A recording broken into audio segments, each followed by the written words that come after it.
Hello, ladies and gentlemen. Welcome once again to a Wednesday webinar for the Climate Emergency Centre Network. Today we have wisdom being dispensed by Lizard and Liz and Casper from Media Revolution, who are really questioning the whole media landscape. As we know, it's very skewed by a few billionaires owning a lot of the media, and we really need to tackle this elephant in the room, as Donica McCarthy maybe would say, who's been campaigning on the media for a long time. We really, as movement of movements, need to focus on how we can shift the media agenda and the focus. So Lizard and Casper are going to tell us a little bit about how we can do that with Media Revolution and some great dates coming up. Over to you, Lizard. Thanks, Phoenix, and good to meet you, everyone. It's a pleasure to be here. And yeah, as Phoenix has said, I've got a couple of different names, and I know some of you as Lizard from my time in Extinction Rebellion, where I was internal coordinator for the big one and for Restore Nature Now, and done some other bits and bobs. And lately, after being with XR for a while, I've been working with Donica and Casper in the Climate Media Coalition, and a bunch of other wonderful activists and campaigners and media folks who've spun up this campaign called Media Revolution. So, Media Revolution, bright, bold, come out swinging. We're going to disrupt the narrative of division, turn the tide on tyranny, and we're asking people to join the media revolution. Why are we here? So we think that our kind of proposition, our theory is that every issue is affected by the media, whether we're talking about genocide, the killing of others, that's whether we're talking about ecocide and climate issues, which is killing of the planet, and a new one to some of you perhaps might be menticide, killing of the mind. That's a word that we're kind of aware of as brainwashing, and a lot of us will know what that feels like, to be continuously bombarded by messaging that's quite toxic. And as Phoenix said, we've got a landscape which is skewed heavily to people and influences that kind of want to use this technique. The word was actually coined by a Dutch psychiatrist called Joost Meerlo, and he was in the period of World War II and interrogating Nazi war criminals, and he then taught at the university and published a book called The Rape of the Mind. Pretty strong language, but his summary quote at the end of his book of the 1950s, I think, sums things up pretty neatly. So I'm going to read this out because it might not be legible to some of you who are on smaller screens, and this is the only thing I'm really going to try and read out, so avoid reading the screen. But it says, the modern techniques of brainwashing and menticide, those perversions of psychology, can bring almost anyone into submission and surrender. Many of the victims of thought control, brainwashing and menticide were strong men whose minds and wills were broken and degraded. But although the totalitarians use their knowledge of the mind for vicious and unscrupulous purposes, our democratic society can and must use its knowledge to help people grow, to guard their freedom, and to understand themselves. That was in the 50s about brainwashing, and I think it's pretty relevant now. So when we use the term malignant media, when we talk about media, we're kind of using this category of malignant media. That's like a shorthand, and it's internal language, but it helps us to frame that not all media is bad, not all media is good. Some media are more problematic than others. The media's role in providing information or disinformation is critical right now, because without quality information, we're unable to operate as society.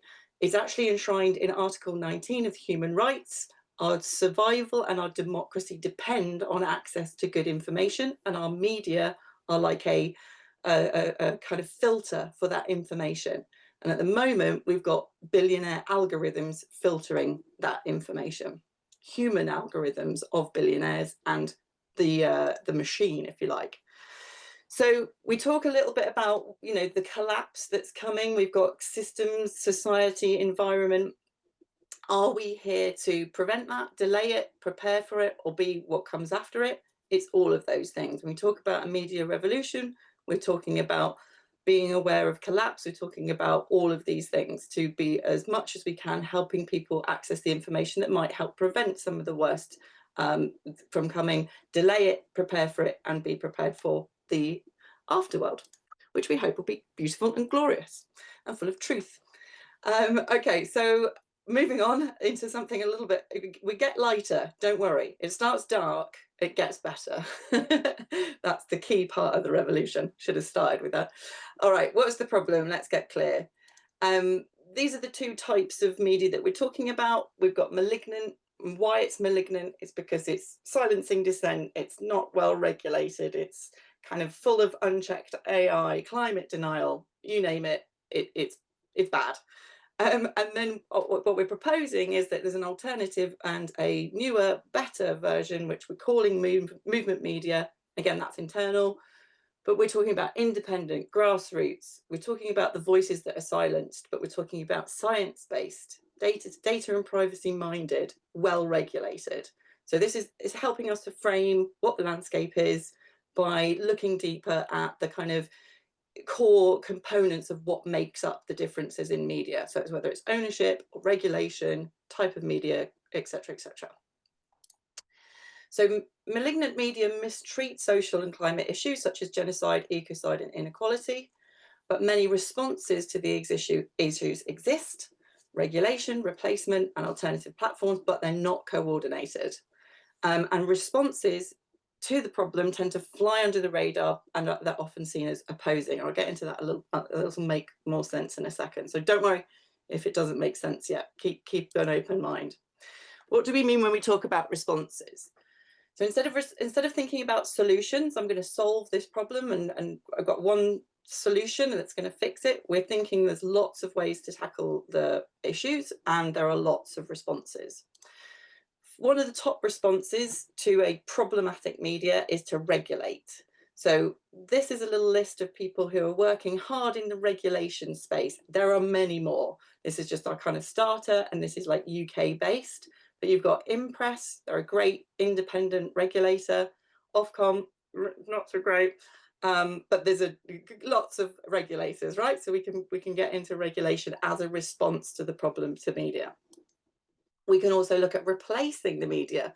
So I'm sure many of you will know Byline Times, Canary, Double Down News, Ecologist, and lots of others. And this is just, again, a scratching of the surface of those that are trying to replace the media, the malignant media, I should say. We've also got radicalize. And radicalize is a tricky word, so I'm going to pause here for a second, just talk about where that word comes from. Radic actually means the root. Radicalize is from the root, so actually grassroots and from truth. So it doesn't necessarily mean extreme ideology, as it's been perhaps misused to represent. It means to come to the root of the issue. And we've got some good names in here, people doing good work, including shout out for Climate Media Coalition, obviously Donica and Casper doing the work to try to speak to speak with media owners about the way they cover the climate crisis and to get them to pledge to change their editorial line for the better. And finally, we've got resist. So resist are the people that stand up and say no, and they might say no quite loudly, and we know and love some of these folks, and they are all in action, direct action. There was a fantastic occupation of one of the state media in Tyrol in Austria by Palestina Initiative Tyrol, who took over their state broadcaster, dropped massive banners from the top of the roof and just occupied their offices, saying you're not covering the genocide accurately. And obviously remember, perhaps some of us remember the day that Extinction Rebellion managed to shut down the printed press of the mainstream newspapers, and no newspapers made it out to the shelves that day. A glorious action. So we've got these 4 responses, and for anybody who loves infographics, I've got a real treat for you, because you might be able to see what's coming. It is a beautiful Venn diagram where all of these responses overlap. And our theory is that if we work together instead of opposition, and we find where we can coordinate in the middle, we've got the conditions for a revolution. So we're trying to speak with and connect with and coordinate with all the different groups and movements and people who are doing work, great work, who perhaps aren't naturally aligned, who aren't quite kind of thinking of each other in that way, but sort of bringing the regulation and the resist campaigners closer together, bringing the replacement and the radicalization closer together, and like working on something in the middle that everybody can get on board with. That's our kind of plan for Media Liberation Day on the 5th of November. So I think that comes up in another slide, so don't worry, and there'll be sort of information I can share with you at the end, so you don't have to remember it all. And the final piece of this infographic is a connected ring around the outside. This ring of the little grey dots, depending on if you can see it, if your screen contrast is bright enough, I perhaps need to change this, are individuals and movements who are affected by the media and who are able to bring audience to realise that we can change this situation together. So this is the coordinated like fabric of groups and movements who are affected by and who would benefit from the changes that we're talking about. So that's climate emergency centres, that's your Friends of the Earth group, that's your community group. These are all groups who have got a root cause and effect of problematic media and who can be part of making the changes together to improve things. Okay, we've got this 3-step plan. Unite the movements affected by malignant media, collaborate with the replacements and the responses that we talked about, the regulators, and coordinate resistance. These are some examples of resistance that Media Revolution are talking about, and we are really happy to add more to this. We're working with people to kind of like spin up ideas, but it's a kind of from the very simple, easy access, just starting out with sharing some social posts on alternative platforms or consuming indie media, right the way up through rejecting data targeting, which is something you can do. We've got guides on how you can do that for yourself on your Facebook, for example. You can reject the adverts that make you a higher cost individual on Facebook. You can promote indie media, and you might take action in like a protest at a media HQ, or you might mobilize others to take direct action. You can see all of the bits and bobs on that. There'll be more information on the website when we go live on Monday next week. Lizard, just one, what is attend or host a news club? Oh yeah, great question. So news clubs, it's a bit like a book club, but for news. So anyone can spin up a news club anywhere, and you can pick any topic, or you can pick like a range of topics, and you get together in a cafe, in a pub, in someone's living room, wherever, in a park, and have a chat about what you've seen in the news. And then you kind of like triangulate your opinions around like, what do you feel about it? What's missing? And that's, you know, discussing the news in a group is like the news club format. They're really, really good fun. And we want to kind of encourage people to spin up news clubs of their own and connect as a network of news clubs. There is a really good podcast out there by a group called News Club, which is going to be up on our website. They're one of the supporters of Media Revolution already. So there's some really good like example content of people chatting through the news articles and talking about it. Does that make sense? Yeah, that sounds great. I understand most of them, just all of them. But the other one was Take Action cover page. Is that where you swap the front page of a newspaper with something you've made? Ah, brilliant! Like Pod's Action, great. So thanks for, I really appreciate coming in with questions. Thank you. If I'm missing bits, this is an action that's actually been going for quite a while. This polite notice that someone's been putting on front of newspapers, and there's a picture of this online on Reddit, and you can download this file. What we're going to do is we're going to make a slight improvement to this. So instead of just being this, for anybody again who can't read it because it's quite small, it says customers are reminded that these newspapers are merely the opinions of a small group of billionaires desperate to influence public opinion and are not 100% factually reflecting reality. Please cross-reference everything you read. So it's a really simple, fun way of taking direct action and putting a front page cover story over newspapers. It's lawful, you're not causing any criminal damage, and it's not a nuisance. It's a simple thing to do. So we're going to design one for use on Media Revolution, which helps not only point out that the problem is with the billionaire ownership and the algorithms, the malignant side of things, but points them towards movement media as well. So they've got access to tools and resources, alternative platforms, all the good stuff to help people make that transition from malignant to movement media. So that's a fun one. I mean, if you're feeling even more tricksy. We think we can put some lawful advice out there about even moving newspapers around in the stores. Pick up a handful and put them in the dog food aisle or in the toilet paper aisle. But more on that later. Oh yeah, so we've got some fun campaigns as well. So this is some of the draft marketing, which is going to go out. This is a public health warning. Unprotected consumption of poorly regulated news media can spread infectious mind diseases. Always use protection.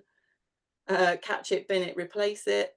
So these are sort of things that you might recognise from NHS. And as we say, we're not the NHS, but public health warning nonetheless.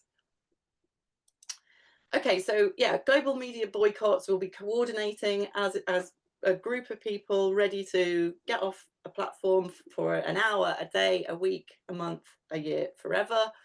And we'll be working with direct action groups. We'll be doing some organic amplification. And the idea here is to disrupt the attention economy, help people to divest their attention economy. Attention economy is one of those concepts that when you realize that we're spending by our engagement in platforms that are part of the problem, we realize that we can divest that and reinvest it somewhere else. That's a really powerful and simple thing that anyone can do, but it's better to do it with friends. And it's much easier to do it as a group, and you'll have more effect. This is how is the malignant media affecting you or your work? How might movement media help you or your work? And are you already working on anything that's movement media related? So I noticed Tanya talked about AI radio. So we'd love to know from you if you are. Who is this for? Just to make this clear, it's for every person and every group who's affected by the malignant media, and it's for anyone who is already working for a better media or everyone who would benefit from movement media. And we've got some great supporters already. This is our grid of logos that we're really proud and really happy to have been joined by some wonderful supporters. And this grid of logos is going to grow. We are not yet live. The campaign is going live this Monday, and we're starting a 100-day countdown. It's actually 99 days. We're going to call it 99 problems. I've got 99 problems, and the media is the main one. And this is our grid of supporters. So we've got some of our friends at the Surge International, XR, got John Fuller, Climate Genocide Act Now, the CMC, Rekahi, there's some friends from Uganda. We've got XR for Palestine, Druk, social media from Germany. I won't read them all out, but one of the more notable ones on the bottom row is the Independent Media Association. This is the UK's Independent Media Association, which is a network of over 100 UK independent outlets. And they're officially on board, which is absolutely fantastic news. So we've got a good mix of media and a good mix of movements. And we're hoping that maybe the Climate Emergency Network might join also. Wink, wink, nudge, nudge. So we've got some key dates. When is this happening? The launch, as I've mentioned a couple of times, is on Monday.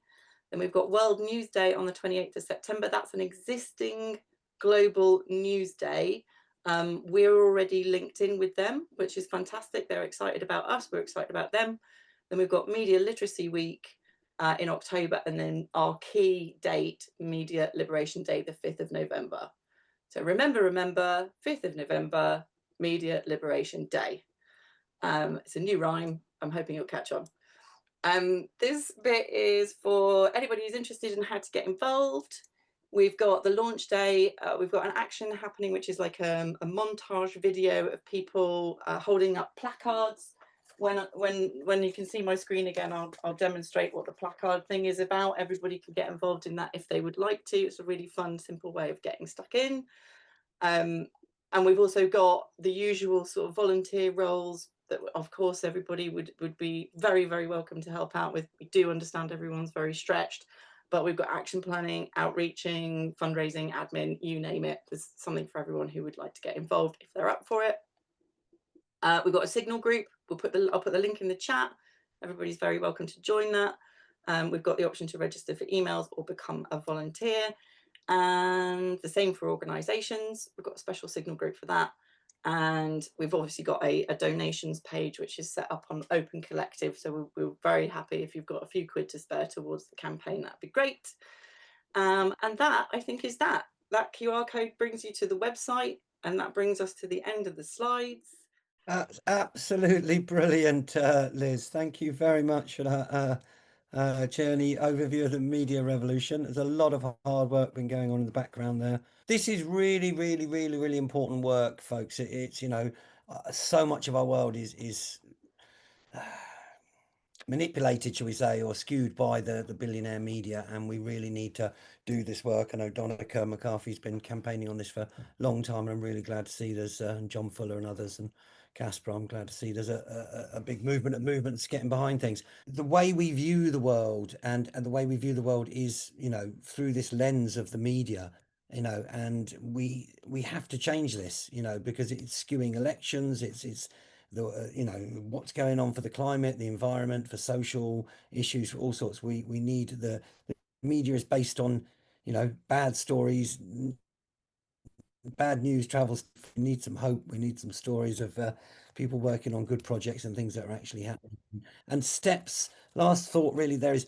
Let's make these steps really, really clear with Media Revolution and other groups. How can we step by step, work through changing this media terrain? How can we regulate it? How can we shift our social medias? How can we boycott things? How can we create the better media and transition to the media? Over to you, Liz or Liz and Donica, for any words from Media Revolution. Thank you so much for coming. It's been brilliant. Absolutely fantastic. Over. Thank you so much, Phoenix. Thank you everyone for brilliant questions and engaging discussion on this incredibly important topic. I think there is a lot of information and it can feel really overwhelming. And this challenge, like all the challenges that we're facing in society at the moment and in the world, in ourselves, can feel very overwhelming. I'd just like to share really my experience and my hope and my strength comes from working in communities like you've got here and working with other people who are feeling and sensing that something's deeply wrong and are connecting with each other to make those changes. So the work you're doing in the centres and the work that you do by holding a space here for a community is aligned with so many other brilliant groups and movements around the world, and the work to join that work together and to make sure we hear each other and to share that work is so vital right now, because that's where strength and hope comes from. And since I've been working on this project just since last year, my hope level goes up every day, because I'm finding more and more projects who are doing this work and who are loving this work and who are passionate about this work. So I really do want to just sort of share that sense of hope and optimism with you, because without hope and optimism, we're done. So we've got loads of that for Media Revolution. It is like a really exciting moment, and please stick by us so the information will keep coming out. We'll try and make it succinct and small chunks, but the launch is on Monday. Please sign up on the website. We'll put your email in, join the Signal group, and we'll take it from there. And thank you again so much.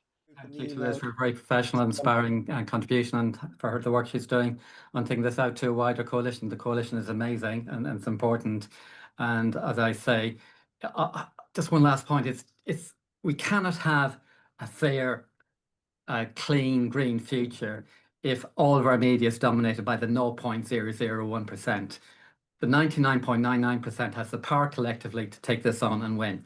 Let's do it.